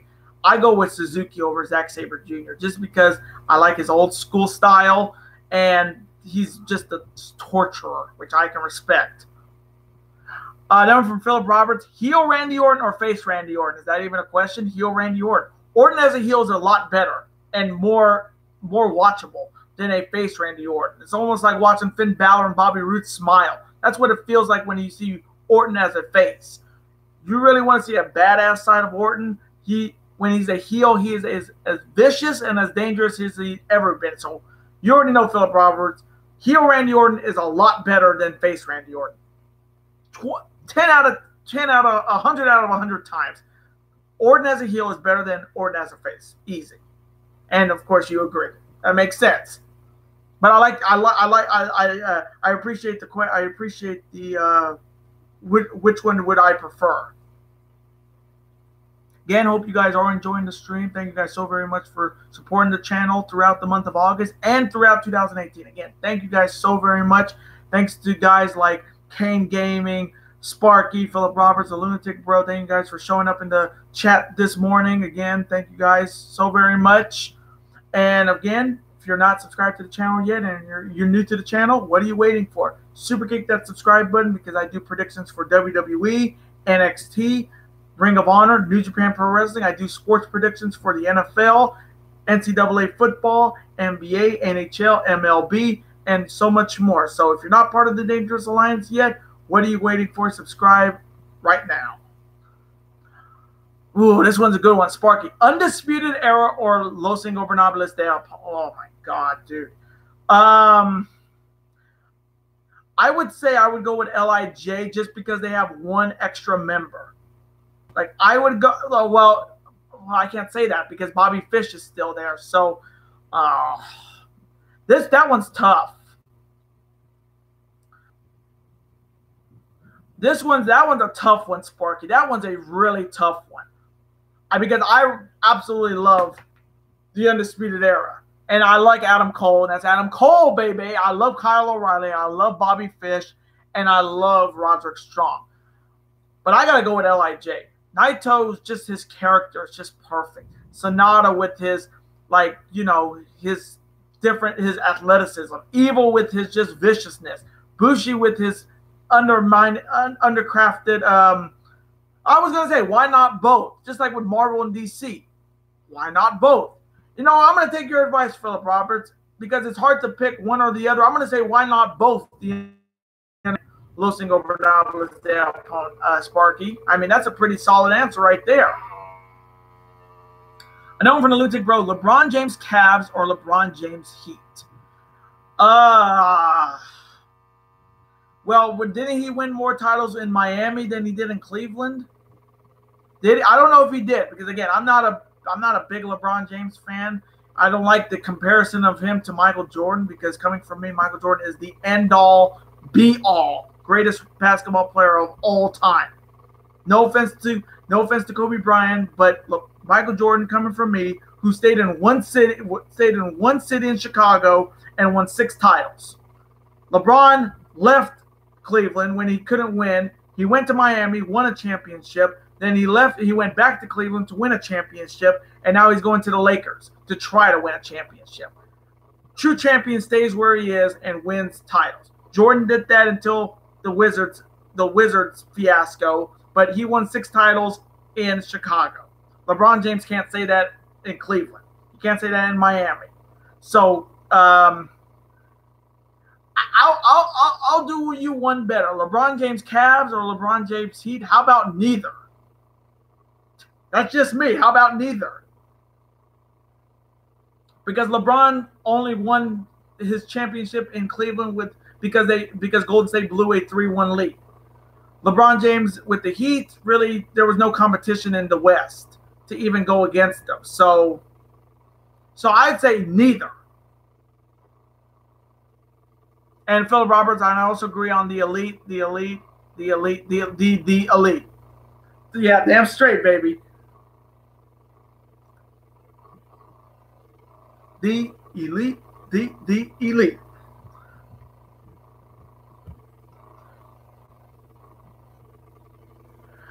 Kyrie Cavs or so far Celtics, or Kyrie and the Celtics. I would go with Kyrie with the Celtics because he wants to be his own man. When he was in the Cavs, he was like the Robin and LeBron was the Batman. Branches out, he goes to Boston. He has a great year before the injury. They make it farther than Cleveland. They made it as far as they could without him, but I think the Celtics are going to be even better this upcoming year with Gordon Hayward back, Marcus Smart re-signed, Brad Stevens is going to have a great year. But I would say Kyrie Irving with the Celtics is going to be better than Kyrie with the Cavs because he actually is not a sidekick when he was in Cleveland. He was a sidekick in Cleveland, let's be honest, because it was LeBron's team, then it was Kyrie, then Kevin Love. It was Batman, Robin, and then like the shitty Robin,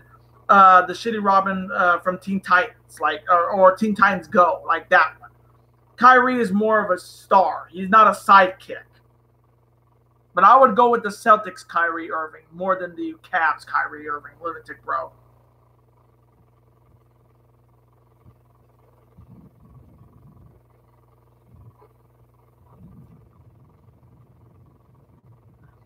If you're just joining in, I made my picks for Saturday's A block matchups, which I do have Okada beating Tanahashi, Evil defeating Switchblade Jay White, Hangman defeating Yoshihashi, Suzuki defeating Balak Fale, and Michael Elgin to defeat Makabe. And then I made my Block B predictions for that Saturday in Budokan, which I have Goto to defeat the U.S. champ, Juice Robinson, Ishii to defeat Sonata, Yano to Tama Tonga, Naito to defeat Zack Sabre Jr., and Omega and Ibushi to go to the time limit draw. Philip Roberts said, I got to go. Peace out. Sweet, I am out. Too sweet. I was going to say too sweet. Too sweet to you, YouTube, Philip Roberts. Hope you have a great day. Thanks for showing up on the stream today, as always, and I hope you have a great day.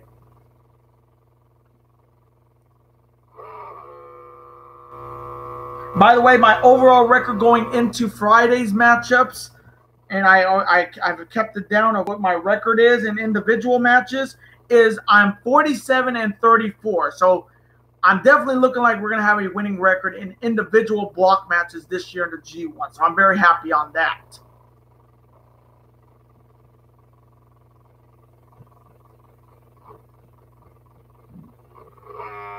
Definitely want to give a quick shout out to my good friend, one of my best friends, Mitchell Seagal. If you like YouTubers' reactions to movies, definitely go check out his channel at Mitchell Seagal.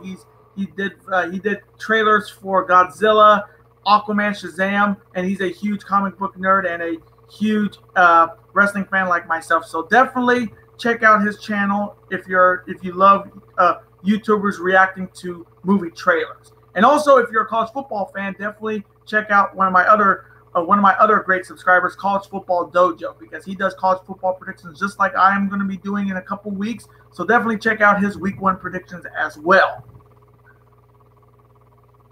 Number from Lunatic Bro, Jimmy Butler or Derrick Rose? Ooh, that's a good one.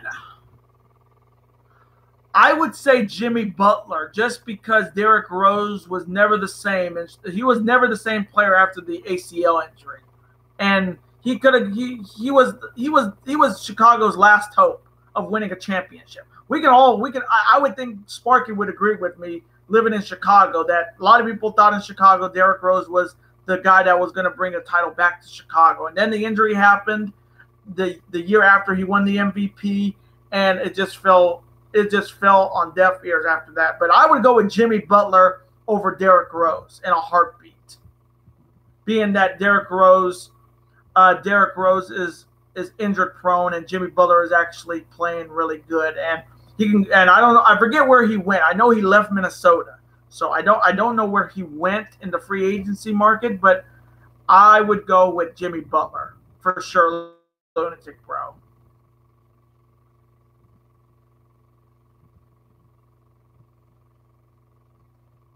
Just letting you guys know, I may be finishing up the stream in a couple minutes, so just a quick heads up, or like a 2-minute, like a 5-minute warning for you guys that I'll be ending the stream in a couple minutes because I gotta rest the voice for this week, and especially for the G1. Derrick Rose is in Minnesota. Okay, well then where's Jimmy Butler? Because I know he didn't want to play with Karl Anthony Towns in Minnesota, but Derrick Rose in Minnesota. Well, Minnesota's going to be a lot. I'll just say right now, Minnesota's going to be a great team this upcoming October. He is there too for now. Yeah, for now, because I know he doesn't like the antics of Karl Anthony Towns, so he's definitely going to be on that bus out of Minnesota. But I would definitely go Jimmy Butler over Derrick Rose, honestly. But once again, I'm going to be going in a couple minutes. I got to rest the voice. I've been on for nearly 2 hours, but again, thank you guys so very much for showing up on the stream again. Thank you guys for all the support on all the other streams. I saw it was over 100 views on all of them. Again, thank you guys so very much for showing your love on these stream videos.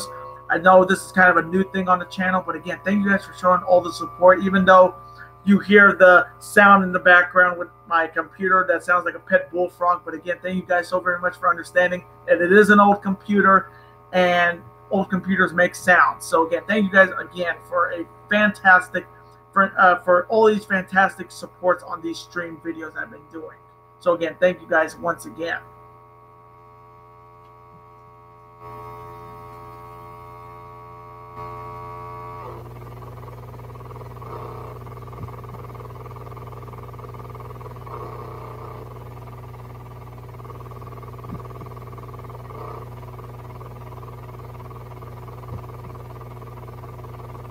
I was just letting you guys know I won't be streaming. I won't be streaming for SummerSlam or Takeover Brooklyn. I'll just have what happens in the comment section, like I've always had a couple times. But like when we get to like I don't know when we're gonna do it again. I don't know when we're gonna do another stream. Being like I said, September is gonna be a huge month on the channel. Here's a good one from Sparky. Hangman Page versus Jay Lethal G1 Supercard. Well, have they announced that? I mean, if that actually happens, I'm down, because Sparky and I know that Hangman Adam Page deserves a shot at the Ring of Honor World Title after this year's G1. If he can beat Yoshihashi on Friday, yeah, he deserves a shot. He had a great, even though he struggled, he got big wins in the G1 over. No, they didn't, but it would be good. Yeah, if they didn't, I would be surprised. If they did, I would be happy, because Hangman deserves a one-on-one opportunity at that Ring of Honor World Title or the TV title for sure. All right, guys, I think I'm going to end the stream here. I want to thank you guys so very much. I want to thank all the chatters that were on today, like Philip Roberts, the Lunatic Bro, Sparky. It was disappointing not seeing Kane, but I know Kane will definitely show up in the comment section after this video. So I want to thank you guys so very much showing up today. Thank you guys for all the comments, all the support as always. And I will see you guys next week for my SummerSlam 2018 predictions and my NXT TakeOver Brooklyn 4 2018 predictions. Later days, guys, and peace.